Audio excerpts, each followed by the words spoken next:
Hello class, this is Rajesh once again here. इस बार हम लोग जो सीख रहे हैं वो कॉन्सेप्ट, लास्ट वीडियो में भी मैंने आपको कॉन्सेप्ट सिखाए थे, लेकिन वो 4 कॉन्सेप्ट है। दोस्तों भी आपके सामने बोर्ड पर मैंने 6 और कॉन्सेप्ट लिखे हैं। इसके बारे में हम आज डिस्कशन करने वाले हैं। कोशिश करते हैं कि टू द पॉइंट जाते हैं और इस वीडियो को जल्दी से एंड करते हैं, राइट। लेकिन समझने के बाद ही, अदरवाइज हम लोग और इसको हम लेक्चर को कैरी कर सकते हैं। चलो दोस्तों देखते हैं। सबसे पहला कॉन्सेप्ट है ड्यूअल एस्पेक्ट, राइट। अब आज का ड्यूअल एस्पेक्ट सबसे पहला कॉन्सेप्ट है, इसके बारे में हम समझते हैं। सबसे पहले इस वर्ड को आइडेंटिफाई करो, क्या लिखा हुआ है यहाँ पे, ड्यूअल। ड्यूअल का मतलब क्या, डबल। एस्पेक्ट का मतलब क्या, नजरिया, डबल नजरिया। यानी कि सिंगल एंट्री में एक चीज को 2 बार लिखने पड़ता है। लिखने की प्रोसेस को हम ड्यूअल एस्पेक्ट ही बोलते हैं, राइट सर। हमारा डबल एंट्री सिस्टम, जैसे कि आप लोगों ने मेरे प्रीवियस वीडियोस देखे होंगे, और मैं पूरा का पूरा डबल एंट्री सिस्टम पे अभी भी अटका हूं, यानी कि हम उस कॉन्सेप्ट को डिस्कस कर रहे हैं। तो डबल एंट्री सिस्टम के रूल एंड प्रिंसिपल्स, जिसको मैं बोलता हूं, क्या बोलते हैं, तो ये कॉन्सेप्ट फॉलो करने को बोलते हैं। तो ये कॉन्सेप्ट डबल एंट्री का क्या है कि किसी भी चीज को रिकॉर्ड करना है। फिर से एक बार, किसी भी चीज को रिकॉर्ड करना है, मतलब कि ट्रांजेक्शन एंड इवेंट को, तो उसको 2 बार रिकॉर्ड कर लो। कितनी बार, 2 बार। हमारे डबल एंट्री सिस्टम में बड़ा इंटरेस्टिंग सा कॉन्सेप्ट दिया हुआ है, डेबिट क्रेडिट वाला। यानी उन्होंने बोला है कि अकाउंट्स में डेबिट और क्रेडिट करो। दोस्तों ये वाले टॉपिक पे तो मैं आने वाला हूं, डेबिट क्रेडिट कैसे रिकॉर्ड होता है, लेकिन वो थोड़ा साइड में रखते हुए इधर बात करते कि ट्रांजैक्शन अगर होता है तो उसको 2 बार लिखना है। जैसे कि एग्जांपल्स, इसके पहले की वीडियो में भी मैंने एग्जांपल दिया था, अभी वापस एग्जांपल देता हूं। मान के चलते हैं कि आप लोगों ने रेंट पेड किया हुआ है, रेंट पेड ₹1000। तो आप लोगों ने कितने रुपए का रेंट पेड किया हुआ है, 1000। तो दोस्तों डबल एस्पेक्ट क्या बोलता है, तो आपको 2 चीज का हिसाब रखना है। एक जो रेंट आपने दिया और एक जो कैश आपके पास से गई, तो आपको 2 चीज का हिसाब रखना है। मतलब एज बीइंग अ ट्रेडर, अगर आप ट्रेडर बनते हो या है, तो आपने जो रेंट भरा है उसका हिसाब रखना है, क्योंकि साल भर आप रेंट दे रहे हो। और कैश कितनी जा रही है वो भी आपको हिसाब रखना है। इसका मतलब कैश का भी हिसाब हो गया, रेंट का भी हिसाब हो गया। यानी वो एक ट्रांजेक्शन आपने कितनी जगह लिखा है, 2 जगह लिखा हुआ है। इसी उसको डबल एंट्री सिस्टम बोलते हैं, यानी कि ड्यूअल एस्पेक्ट कॉन्सेप्ट बोलते हैं। यानी किसी भी चीज को ड्यूअल एस्पेक्ट से रिकॉर्ड करो, राइट। मतलब डेबिट क्रेडिट बैलेंस होता है, लेफ्ट राइट करके बैलेंस करते हैं, ठीक है।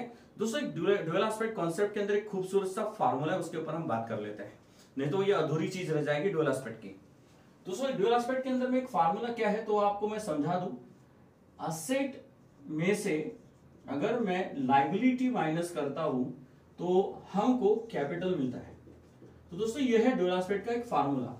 इसमें ड्यूअल एस्पेक्ट क्या समझाना है, इस इक्वेशन से क्या समझाना है, तो देखिए दोस्तों होता है क्या, मैं आपको सिंपल भाषा में समझा देता हूं, अदरवाइज एग्जांपल बहुत बड़ा बन जाएगा।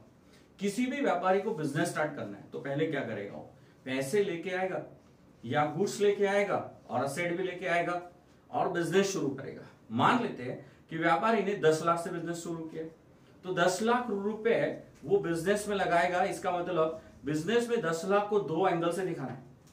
एक एंगल असेट का होता है, जैसे कि आप इस इक्वेशन में देखो, 10 लाख रुपए की आपने क्या किया होगा, आपने बिजनेस में कैश लाई तो कैश असेट मान लेते हैं।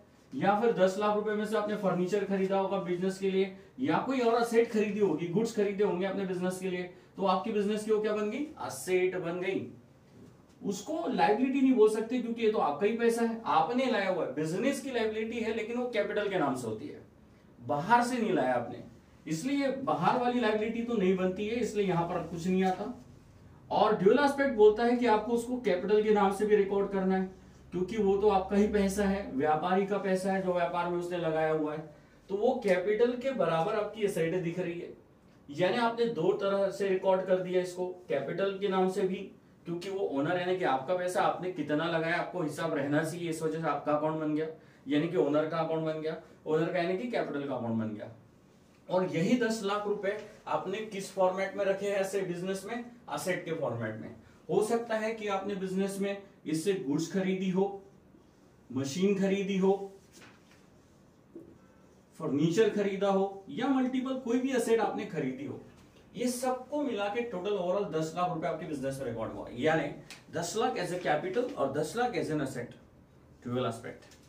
इसलिए इक्वेशन बैलेंस रहता है हमेशा, यानी कि 2 तरफ दिखाना है। और आपने अकाउंटिंग का इक्वेशन तो सुनी होंगे। इक्वेशन का मतलब क्या होता है, indirectly left hand side equals to right hand side, यानी ये फार्मूला सिर्फ ये बैलेंस चेक करने के लिए होता है कि आपकी अकाउंटिंग सही जा रही है कि गलत।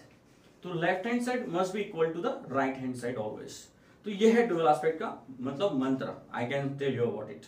ओके, इसके ऊपर और ज्यादा कैरी नहीं करते, बस एक लास्ट स्टेटमेंट बोल के इस टॉपिक को एंड करते हैं। ड्यूअल एस्पेक्ट को टॉपिक है ड्यूअल एस्पेक्ट मतलब दो बार लिखो।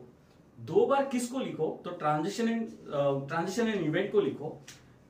कैसे लिखो? तो एक जगह मतलब लेफ्ट और एक जगह राइट, यानी एक ट्रांजेक्शन दो बार रिकॉर्ड होता है, दो जगह रिकॉर्ड होता है, दो चीजों में रिकॉर्ड होता है। इसी वजह से उसको ड्यूअल एस्पेक्ट कॉन्सेप्ट हम बोलते हैं।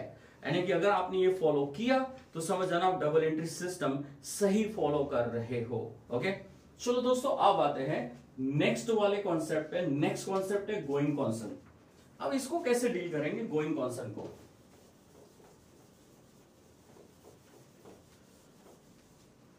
कोई भी बिजनेसमैन अगर कोई बिजनेस सेटअप करता है, जस्ट लाइक ये ले लेते हैं बिजनेसमैन है, राइट सर, शक्ल पे मत जाना, अपनी अकल लगाना। तो ये बिजनेसमैन है, इसने क्या किया? बिजनेस सेटअप किया हुआ है, यानी एक व्यापार सेटअप किया हुआ है। अब इसका जो व्यापार है इसका नाम है XYZ लिमिटेड बिजनेस है। तो ये बिजनेस अगर उसने सपोज 2010 में सेट किया तो 2011 में कंटिन्यू होगा, 2012 में होगा, 13 में होगा, 14 में होगा, जब तक इसको बंद नहीं करना है तब तक वो कंटिन्यू चलेगा। यानी बिजनेस क्या हो गया? तो सीधा सीधा मैं बोल सकता हूं गोइंग कंसर्न हो गया। गोइंग कंसर्न के तौर पे हम अकाउंटिंग करते हैं। अगर आपका बिजनेस गोइंग कंसर्न ही नहीं है तो आपको अकाउंटिंग करने की भी जरूरत नहीं, और इस सिस्टम को अप्लाई भी मत करो, और ये कॉन्सेप्ट तो अप्लाई भी नहीं होगा। हाँ, लेकिन सीजनल बिजनेस है तो आप रजिस्टर में सादा प्लस माइनस हिसाब करके अपने बिजनेस को क्लोज डाउन कर सकते हो। यानी कि दिवाली में शुरू किया, दिवाली के बाद वो खत्म कर दिया, यानी पटाखों का बिजनेस, यानी भगवान के जो मतलब एसेसरीज मिलती है, पूजा का सामान मिलता है, उसका बिजनेस, राइट। तो ये धंधे अगर आप स्टार्ट करते हो तो क्या आप डबल एंट्री सिस्टम फॉलो करोगे? No, usually not. इस वजह से हम ड्यूअल एस्पेक्ट में गोइंग कंसर्न क्यों सीख रहे हैं? क्योंकि ये अकाउंटिंग डबल एंट्री सिस्टम ये मानकर एडॉप्ट किया जा रहा है कि आपका बिजनेस गोइंग कंसर्न है, राइट।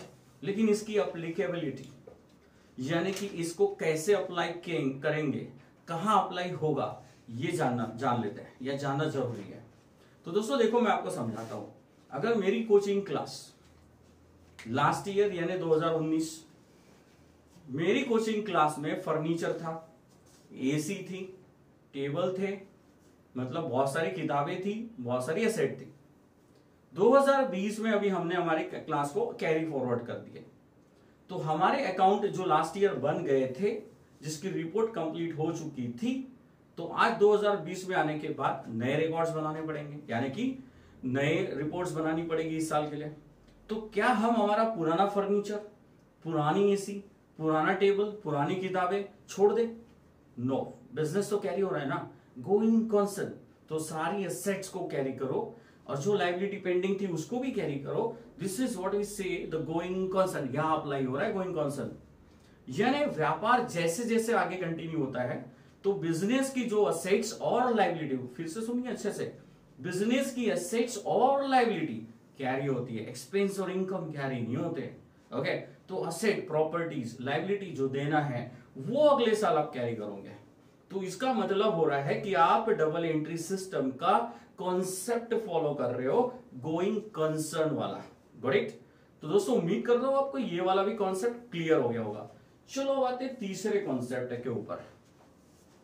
तीसरा कॉन्सेप्ट क्या है? Realisation concept. इस कॉन्सेप्ट का मतलब क्या है? क्योंकि ये कॉन्सेप्ट और ये कॉन्सेप्ट में बहुत बार लोग क्या होते हैं, कंफ्यूज हो जाते हैं, इस वजह से थोड़ा सा ध्यान से सुनिएगा। रियलाइजेशन कॉन्सेप्ट मतलब रियलाइजेशन वर्ड का सीधा मतलब होता है रिकवर होना, वसूल होना, कवर होना, राइट। और रेवेन्यू रिकॉग्निशन, रेवेन्यू का मतलब क्या होता है? कमाई होना। फिर से एक बार सुनो, कमाई होना, रिकवर होना, फर्क है। कमाई का मतलब हुआ कि मैंने माल बेच दिया, कमाई हो गई। मैंने ब्याज लगा दिया, कमाई हो गई। मैंने किसी पे पेनल्टी लगा दिया, कमाई हो गई। मिली क्या? नहीं। तो इसको मतलब रियलाइजेशन आप नहीं बोल सकते। तो रेवेन्यू रिकॉग्निशन एक अलग चीज हो जाती है, रियलाइजेशन एक अलग चीज हो जाती है। रियलाइजेशन की एप्लीकेबिलिटी की बात करते हैं। कि जब मैं डबल एंट्री सिस्टम फॉलो कर रहा हूं तो ये रियलाइजेशन कॉन्सेप्ट कहां पर अप्लाई होगा, है ना, कैसे अप्लीकेबल होगा। चलो उसके बारे में कुछ एग्जाम्पल के तौर पे समझा देता हूं। इमेजिन करते हैं कि आप 1 अप्रैल को आपका बिजनेस स्टार्ट करते हो, यानी आपका financial year, accounting period basically financial year point of view से देखते हैं तो 1 अप्रैल से शुरू होता है और 31 मार्च को आपका फाइनेंशियल ईयर क्लोज होता है। तो दोस्तों इस डेट को आपके गोडाउन में अगर कोई स्टॉक पड़ा हुआ है तो आपने खरीदा 10 लाख का था, तो हो सकता है ना कि 365 दिन के बाद इस 10 लाख के माल की कीमत 12 लाख हो जाए या फिर इसकी कीमत 8 लाख हो जाए।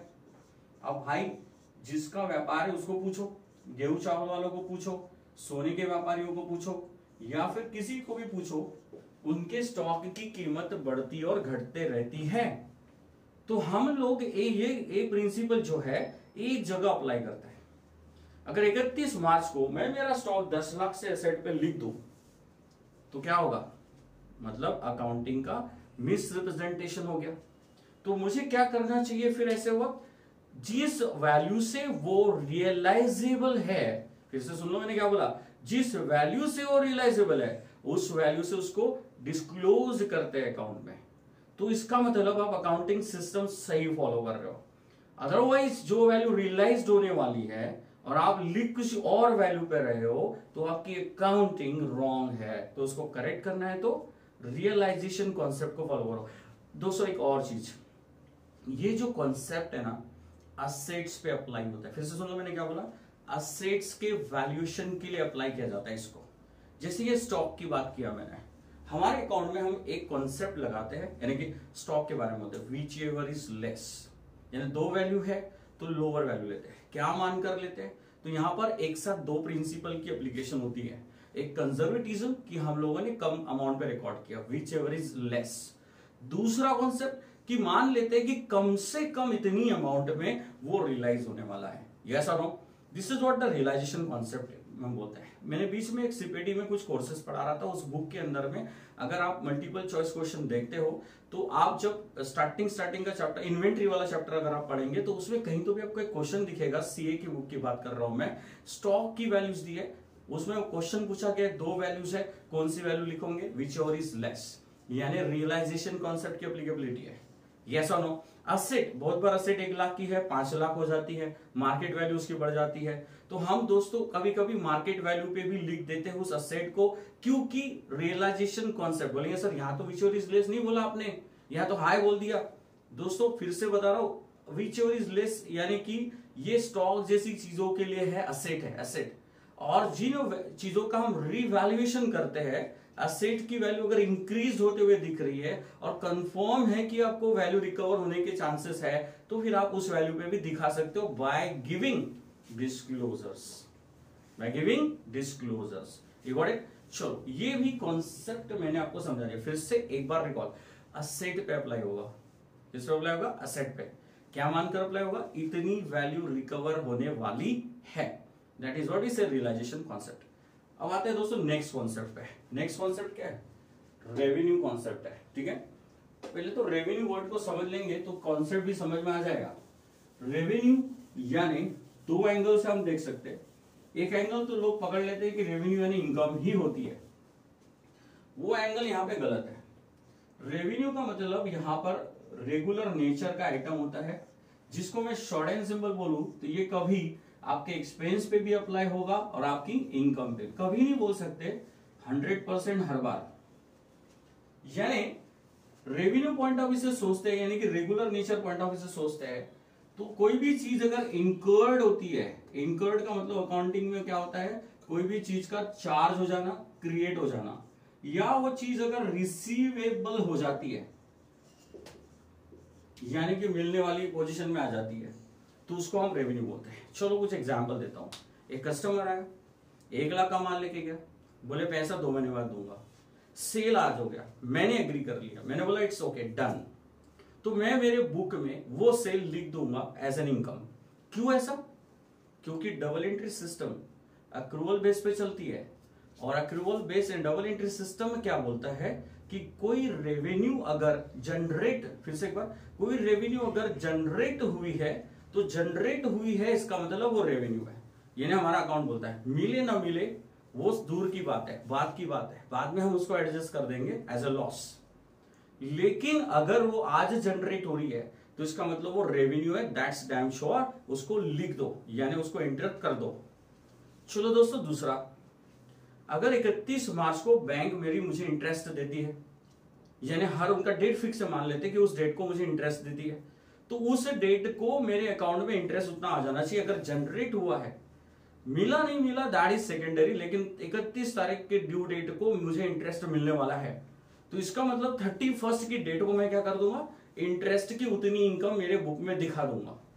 बोलेंगे सर बाद में नहीं मिली तो अकाउंट है ना, एडजस्टमेंट भी होती है ना, तो वो फ्यूचर में कर लेंगे। ओके, तो रेवेन्यू रिकॉग्नाइज हो जा रहा है यहाँ पे। तो हमेशा हमारे अकाउंट में आइडेंटिफाई करके अकाउंटिंग की जाती है कि वो रेवेन्यू है या फिर नहीं। अगर आपने रेवेन्यू आइडेंटिफाई नहीं कर पाए तो आपका प्रॉफिट और लॉस गलत हो सकता है। दिस इज व्हाट वी से रेवेन्यू रिकॉग्निशन। उम्मीद करता हूं कि आपको ये वाले कॉन्सेप्ट क्लियर हो गई है। चलो बात है अगले कॉन्सेप्ट पे। अगली कॉन्सेप्ट क्या है, periodicity concept. Double entry system बोलता है कि आपकी अकाउंटिंग जो भी होगी वो एक पर्टिकुलर पीरियड की होगी।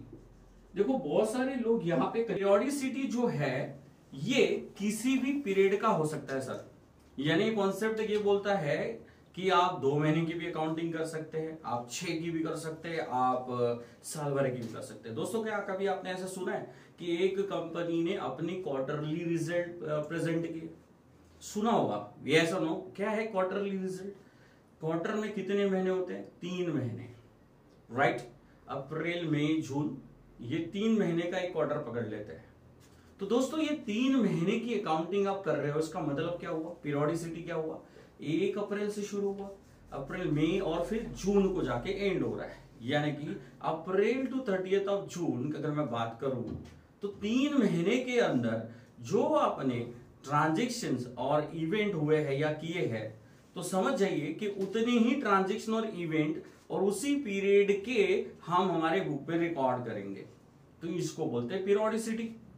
तो जिसने बोला है 1 साल की होती है उसको थैंक यू बोल दो, क्योंकि वो सही भी बोल रहा है और गलत भी बोल रहा है। लेकिन गलत ये बोल रहा है कि 1 साल की होती है, सही ये बोल रहा है कि 1 साल की भी होती है। तो दोस्तों आपको कंफ्यूज मत होना, मैंने क्या बोला, अकाउंटिंग का पीरियड कभी फिक्स नहीं होता, वो ट्रेडर के अपने खुद के ऊपर डिपेंड होता। आप 1 साल किसने डिसाइड किया हुआ है? 1 साल हमारी मिनिस्ट्री ऑफ फाइनेंस ने डिसाइड किया हुआ है कि देश में अगर रहना है, व्यापार करना है, तो व्यापार के 1 अप्रैल से लेके 31 मार्च तक यानी 1 साल की रिपोर्ट प्रेजेंट करो। ओके, तो चलो भाई 1 साल की रिपोर्ट बनाएंगे, चार्टर्ड अकाउंटेंट भाई साहब को पकड़ेंगे, उनको हम अपने बुक्स ऑफ अकाउंट देंगे, 1 साल की जितने ट्रांजेक्शन हुए उसकी बिल बुक उसको थमा देंगे, वॉचेस उसको थमा देंगे, फिर वो उस 1 साल का हिसाब करके प्रॉफिट लॉस निकाल के, एसेट लायबिलिटी निकाल के आपकी रिपोर्ट प्रेजेंट कर देगा, यानी 1 साल के लिए। तो दोस्तों लॉ ने फिक्स कर दिया, इस वजह से 1 साल। अदरवाइज अकाउंटिंग की पीरियोडिसिटी कॉन्सेप्ट बोलती है कि जो भी पीरियड आप सिलेक्ट करते हो, चाहे वो 10 दिन का क्यों ना हो। चलो एक एग्जांपल बताओ, तो 10 दिन के ऊपर में आ गया। तो मैंने जब मेरी कंपनी फॉर्म किया था एक्सएलआर एकेडमिक्स प्राइवेट लिमिटेड, तो सबसे पहली बैलेंस शीट, बिलीव इट, कितने दिन की बनी थी? 14 दिन की, 14 डेज की बैलेंस शीट बनाया था मैंने। यानी कि कंपनी मैंने चालू किया, पकड़ लीजिए 13-14 मार्च को, 31 मार्च का अकाउंटिंग क्लोज होता है एज पर लॉ। तो हमारे सीए ने उसकी भी पैसे लिए 14 दिन की बैलेंस शीट बनाने के लिए। तो ये दोस्तों पीरियोडिसिटी है ना। आप कहां पे 1 साल आगे यहाँ पे, तो 14 दिन के एक्सपेंस और इनकम का हिसाब उन्होंने बैलेंस शीट में दिखाया, और वो भी लॉस में, क्योंकि उस साल तो हमने कुछ कमाया नहीं था उस पीरियड में। This is what periodicity is here. ये तो मैंने रियल एग्जांपल दिया पीरियोडिसिटी का। तो चलो दोस्तों अब दिमाग से एक वायरस निकाल दो कि 1 साल की ही अकाउंटिंग होती है। पीरियोडिसिटी, एक पीरियड फिक्स कर लो और उस पीरियड के बीच में जितनी असेट, जितनी लायबिलिटी, जितनी इनकम, जितना एक्सपेंस हुआ है वो रिकॉर्ड करके रिपोर्ट बना लो। उसके बियॉन्ड वाला नहीं होना चाहिए। एक आइटम होता है हमारे 12th में आएंगे तो वो सीखने को मिलेगा, जैसे 11th में ही सीखने को मिलेगा, प्रीपेड एक्सपेंसेस करके एक आइटम होता है। यानी कि कोई अगर एक्सपेंस अगर अगले साल का है और आपने आज दे दिया इस साल, तो हमारे बुक में इसकी एंट्री नहीं होती, उसको एडजस्ट करके लेस करके उसको आउट कर दिया जाता है अकाउंट में। क्यों? क्योंकि वो इस साल का नहीं है। वो जब मैं 12th में पढ़ाऊंगा तब मैं आपको समझाऊंगा कि उसको हम लोग अकाउंट से आउट क्यों कर देते हैं, लेकिन उसका आंसर अभी 11th में मिल रहा है आपको, क्योंकि वो इस पीरियड का नहीं है, इसलिए उसको आउट कर दो। दिस इज व्हाट वी से द पीरियोडिसिटी कॉन्सेप्ट। तो दोस्तों ये समझ गया होगा, उम्मीद कर रहा हूं। उसके बाद कौन सा कॉन्सेप्ट है? Matching concept. थोड़ा सा मेरी इंग्लिश दिखती नहीं बोर्ड पे, समझ में नहीं आती, एडजस्ट करो। मैचिंग कॉन्सेप्ट, अब पीरियोडिसिटी और मैचिंग को कंफ्यूज नहीं होना, ठीक है। इसका मैं बहुत प्यारा एग्जांपल देने वाला हूं। मैं आपको एक टू द पॉइंट बता रहा हूं। 10 में से 8 बच्चे ये कॉन्सेप्ट को लेके कंफ्यूज रहते हैं, क्योंकि इस कॉन्सेप्ट को वो यहां घुसेड़ देते हैं। ये नहीं होना चाहिए, इसलिए मैं थोड़ा सा क्लियर कट बोलूंगा। मैचिंग कॉन्सेप्ट क्या होता है? मैचिंग कॉन्सेप्ट मतलब होता है कि जो रेवेन्यू आप, यानी कि इनकम यहां पे इनकम, तो जो इनकम आपने कमाया है उस इनकम को कमाने के लिए जो एक्सपेंस आपने करे हैं उसको आपको रिकॉर्ड करना है। यानी इनकम जो रिकॉर्ड किया जा रहा है उसी के एक्सपेंस भी रिकॉर्ड करो प्रॉफिट लॉस निकालने के लिए। फिर से एक बार रिपीट करो, जो इनकम आपने कमाए हैं उस इनकम को कमाने के लिए जो एक्सपेंस आपने किए हैं वो एक्सपेंस को रिकॉर्ड करो और वो इनकम को रिकॉर्ड करो, तो उसको हम बोलते हैं मैचिंग कॉन्सेप्ट। अब अगर मैं इसको ऐसे बोलूं तो आप कंफ्यूज हो जाओगे कि एक साल में जितनी इनकम कमाई है उस एक साल में जितने एक्सपेंस करे हैं, तो उस एक साल की इनकम को कमाने के लिए जो एक साल के एक्सपेंस हुए हैं वो रिकॉर्ड करो। तो दोस्तों अब यहां पे आप कंफ्यूज क्या हो गए? पीरियोडिसिटी फील हो रहा है, तो है ना। इनको अब एक शॉर्ट में मैं आपको क्लियर कर देता हूं। एक एग्जांपल लेते हैं कि मैंने यूसीएन चैनल वालों को 5 साल के 5 लाख रुपए दे दिए और वो एडवर्टीजमेंट कर रहे हैं admission open admission open admission open, तो 5 साल के 5 लाख दिए। तो इस साल मुझे उस एडवर्टीजमेंट से कुछ एडमिशंस मिली, तो भैया 20 लाख रुपए का इनकम हो गया, मान लेते हैं इस साल के एडमिशंस, और वो एडवर्टीजमेंट से हो गई है। तो क्या दोस्तों मैं अभी 20 लाख में से मैं बोल रहा हूं 20 लाख में से 5 लाख माइनस करूंगा? यानी मेरे को अगर प्रॉफिट लॉस निकालना है तो 20 लाख में से कि 5 लाख माइनस करूंगा? सर गलत हो गया। इस 20 लाख में से सिर्फ 1 लाख माइनस होगा। कितना माइनस होगा? 1 लाख। बोले क्यों सर? ये एडमिशन कब की थी? इस साल की थी, यानी कि फॉर दिस अकाउंटिंग ईयर इस साल की इनकम थी। तो 5 लाख तो पूरे 5 साल का एक्सपेंस था ना मेरा। कितनी ईयर्स का था ये? 5 ईयर्स का था। तो इज इट वैलिड कि इस साल की इनकम में से मैं पूरे 5 साल का एक्सपेंस माइनस कर दूं? नो, माइनस तो 1 लाख ही होगा, यानी कि इस साल का एक्सपेंस माइनस होगा। यानी अब आपकी अकाउंटिंग सही है। फिर अगले साल इनकम कमाएंगे तो अगले साल के 1 लाख रुपए आप माइनस करेंगे, फिर उसके अगले साल उसका 1 लाख माइनस करेंगे। This is what the accounting is all about. इसलिए तो हम बिजनेस को उस एंगल से देखते हैं। किसी ने आपको पूछा इस साल आपको प्रॉफिट कितना हुआ, तो आप कैसे सोचेंगे? थोड़ा प्रैक्टिकली कैसे सोचेंगे आप? इस साल आपके बिजनेस में कितने पैसे आए और इस साल आपके बिजनेस में कितने एक्सपेंस हुए, है ना।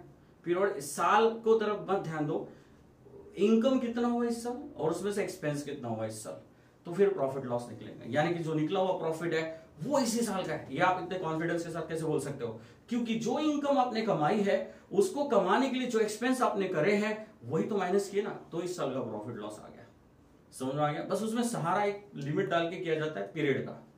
पीरियड की लिमिट डाल दो, उसी पीरियड के बीच की इनकम और उसी पीरियड के बीच के एक्सपेंस को हम लोग शो करते, इंडिकेट करते, उसको बोलते हैं मैचिंग कॉन्सेप्ट। उम्मीद कर रहा हूं आपको समझ में आ रहा है। नहीं समझा तो मैं और समझा सकता हूं। चलो एक मान के चलते मैंने एक छोटा सा एक बिजनेस स्टार्ट कर लिया है, तो उस बिजनेस के अंदर में क्या हुआ, मैंने 5 लाख कमा लिए आज के साल, या फिर आज मिल गए 5 लाख, लेकिन मैंने खर्चे किए उस बिजनेस के अंदर, लाइट का बिल पे किया, उस बिजनेस के अंदर मटेरियल खरीद के लाया, एडवर्टीजमेंट करी, चलो ठीक है, इस वजह से वो इनकम हुई, तो ये खर्चे माइनस कर दो। लेकिन उसी बिजनेस में से मैंने कुछ पैसे घर के सामान के लिए खर्च कर दिए। तो दोस्तों बताना मुझे, घर के सामान के लिए खर्च कर दिए, तो जो 1000 या 500 रुपए मैंने घर के लिए खर्च किए, तो क्या वो मेरे बिजनेस के इनकम में से माइनस होनी चाहिए? नो, क्योंकि वो मेरे इस इनकम के साथ मैच नहीं कर रहे।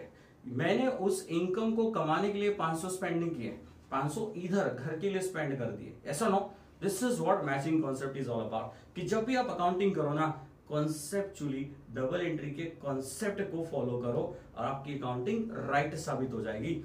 गलत अकाउंटिंग करोगे एक दिन 90 में घुस जाओगे। बोले कैसे? बड़ा बिजनेस करो, अकाउंटिंग गलत कर दो, आपको पता चल जाएगा कि कैसे आपके बिजनेस पे रेड गिरती है। ये सुनो।